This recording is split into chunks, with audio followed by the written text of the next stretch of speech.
Príjemný dobrý deň, srdečne vás vítam, moje meno je Vojtech Dúr, som majiteľom vzdelávacej spoločnosti Generatív. Pozývam vás na vzrušujúcu cestu skvalitnenia svojho života. Ukážem vám spôsob, ako aktivovať svoj potenciál, ako nájsť vo svojom živote viac radosti, harmónie, úspechov, ako zvýšiť svoju osobnú efektivitu. Viac ako 20 rokov pracujem v oblasti vzdelávania dospelých. Učil som niekoľko tisíc ľudí na Slovensku, pôsobil som aj v Čechách, v Maďarsku. 5 rokov som pracoval pre najväčšiu vzdelávaciu organizáciu na svete, pre spoločnosť Dale Carnegie. Bol som ich prvým certifikovaným lektorom na Slovensku. Z mnohých vzdelávacích kurzov, ktoré som skončil v zahraničí, spomeniem jeden, Executive Excellence program v Kalifornii, ktorý som skončil koncom 90. rokov. To, čo my robíme v spoločnosti Generatív, je to, že generujeme pozitívne zmeny, ktoré môžeme generovať aj u vás. Dnešný život vám ponúka strašne veľa možností, šancí. To znamená, príležitostí na zmenu je veľa. Výzva je s pripravenosťou. Presne tu participujeme my. Tu chceme byť vašim partnerom, zvýšiť vašu pripravenosť, aby ste tie príležitosti nielen videli, ale ich vedeli aj využiť. Inšpirovaný mojimi deťmi, som skalopevne presvedčený, že jadrom človeka je sloboda. Že každý z nás vnútorne cíti závan slobody. Že on môže svoj život zmeniť. Cieľom života by mala byť radosť. Mali by sme robiť niečo, čo nás naplňuje, čo nás nabíja. Nie to, čo nás ubíja, čo nás obmedzuje.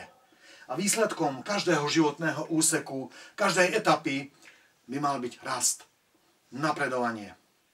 Pretože ak náš život nejde dopredu, ak len starneme, tak potom v úvodzovkách mrháme časom, ktorý sme dostali. Ako svoj život zmeniť? Prosím vás pekne, zjednodušene, každý z nás žije alebo pôsobí v akejsi zóne komfortu, alebo komfortnej zóne. To je zóna, kde sa cítime pohodlne, komfortne. Táto zóna však má jednu vlastnosť. Neexistuje tu stagnácia. Ona buď sa rozširuje, buď našimi vedomými rozhodnutiami rozširujeme tú komfortnú zónu a vtedy hovoríme o progrese, o náraste osobnosti, alebo ak to nerobíme, tak tá zóna sa zužuje a hovoríme o regrese osobnosti. Teda buď pracujeme na tom, čím byť chceme, alebo hoci si to neuvedomujeme, ideme sami proti sebe, pracujeme na tom, čím byť nechceme. Veľmi zjednodušene náš život funguje podľa postupnosti 3 kruhov. Metóda som, robím, mám. Kto som ja? Za akú osobnosť sa považujem? Z toho vyplýva, čo robím. Z toho vyplýva, čo mám. Koľký z nás by chceli mať viac radosti, úspechov, financií, šťastia v živote? Častokrát nevieme, čo robiť a nevieme, akým človekom sa máme na tej ceste stáť. A to je snáď najdôležitejšia vec.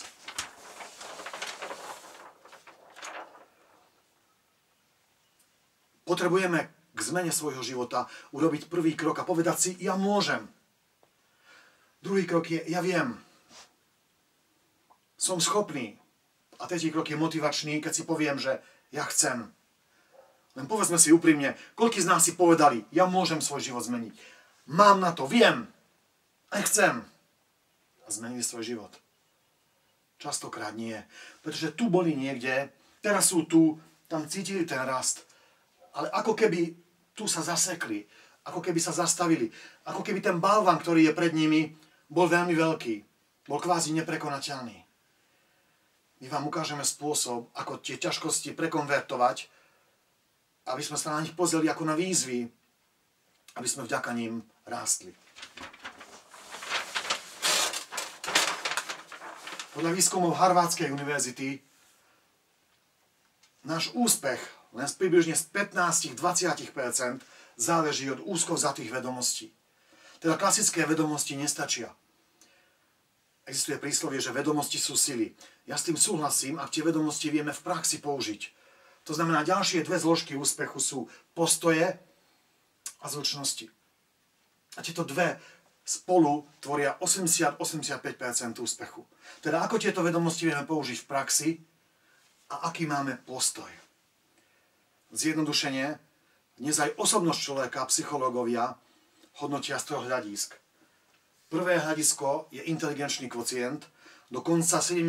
rokov jedine tak hodnotili človeka. Lenže inteligenčný kvocient to sú dominantne matematické a verbálne schopnosti. Veľmi známy je tzv. Stanford-Binetov test. Samotné IQ však nezaručí úspech. Druhý pojem tzv. Emocionálneho kvocientu alebo emocionálnej inteligencie zaviedol Daniel Goleman v polovičke 80. rokov. A emocionálna inteligencia znamená sebavedomie, sebariadenie, sebamotiváciu, schopnosť empatie a schopnosť angažovať sa o činnosti okolo nás. A tento faktor pri úspechu je minimálne 2-krát dôležitejší ako inteligenčný kvocient.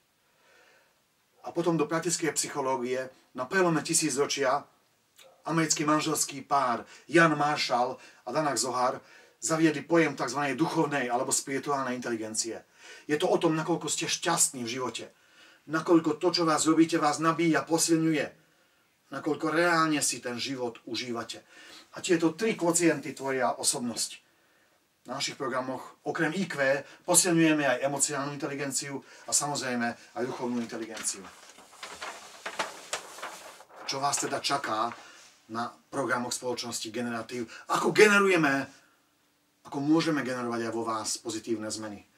Prvý krok je postoj. Venujeme sa pozitívnemu postoju a tu učíme najmodernejšie metódy naučenej pozitivity, napríklad podľa profesora Martina Seligmana. Ak máte pozitívny postoj, to je ten prvý krok, ako môžete čokoľvek zmeniť, skvalitniť vo svojom živote. Ten druhý krok je komunikácia. Každý z nás komunikuje. Otázka, či poznáme pravidlá komunikácie. Viete, keď idete, šoférujete autom, poznáte pravidlá cestnej premávky. Poznáte reálne pravidlá efektívnej komunikácie. Anthony Robbins, zakladateľ NLP v Spojených štátoch, povedal, že komunikácia predstavuje moc. Kto sa ju naučí efektívne používať, nielen on zmení svoj pohľad na svet, ale aj svet zmení pohľad na ňo. Naučíme vás princípy efektívnej komunikácie, druhý formy. Zlepšíme vaše zručnosti na strane zdroja komunikácie, na strane príjemcu komunikácie. Používame najmodernejšie metódy s prvkami neurolingvistického programovania. Tiež aplikujeme tzv. Postup emocionálnej komunikácie, ktorá eliminuje násilie podľa Marshalla Rosenberga. Pri komunikácii si povieme, že komunikácia sa delí na 2 veľké druhy, na tzv. Intrapersonálnu komunikáciu a interpersonálnu komunikáciu.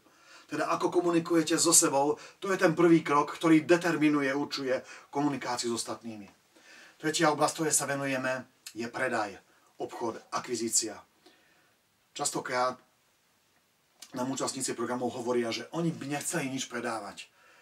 Prosím vás pekne, Zig Ziglar raz povedal, že svet by ani jeden deň nefungoval, keby niekto niekomu niečo nepredal. Ak ste zamestnanec, predávate svoju pracovnú silu. Ak ste podnikateľ, predávate svoje produkty, služby. Každý z nás sa predáva. A v tom predaji je vždy kúsok, časť aj vás. Naučím vás efektívne metódy predaja. Tretia oblasť sú prezentačné zručnosti. Zlepšíme vaše schopnosti prezentovať službu, firmu, produkt. Ukážeme si princípy rétoriky, efektívneho motivačného prejavu, technického prejavu. A poslednou oblasťou je riadenie a vedenie ľudí. Venujeme sa efektívnym metódam, ako správne riadiť, ako delegovať, kontrolovať, hodnotiť, motivovať ľudí. Riadiť ľudí sa môžete naučiť. Vodcovstvo alebo vedenie ľudí je šťastie vrodená schopnosť. Dá sa len rozvíjať. My tu aplikujeme moderné metódy tzv. Vnútorného leadershipu. Toto všetko, tých 5 krokov, vám môže skvalitniť váš život. Vám pridá hodnotu, ktorá vás posunie na inú úroveň. Teda spoločnosť Generatív môže generovať pozitívne zmeny aj u vás. Ja som vám ukázal ťah. Teraz ste na ťahu vy. Rozhodnite sa správne. Držím vám palce.